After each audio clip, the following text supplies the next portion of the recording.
In this lesson, we will see together les pronoms compléments d'objet indirect. But more precisely, we will see te. So let's see together what are les pronoms compléments d'objet indirect. And the first thing, they are used to replace nouns that refer to people or things that receive the action of the verb. This is really, really important. So let's agree on that.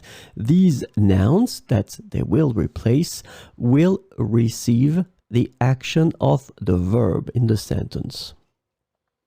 And the second thing that is extremely important, they are called indirect because they will replace nouns that are introduced by the preposition a.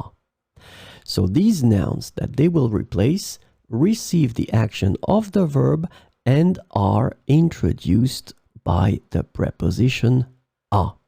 So this is what we call les pronoms compléments d'objet indirect. So this lesson is about te. And the indirect object pronoun te can be translated into various ways in English, such as to you, for you, or simply you. And let's agree on the fact that it's the singular you. So let's see some examples with te. Je te donne mon numéro de téléphone.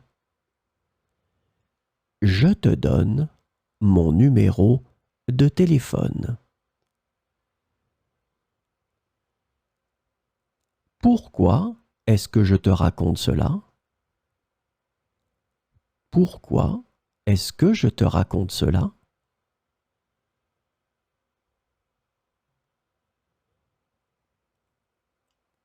Elle te parle souvent en classe. Elle te parle souvent en classe. Elle va t'écrire une lettre demain. Elle va t'écrire une lettre demain.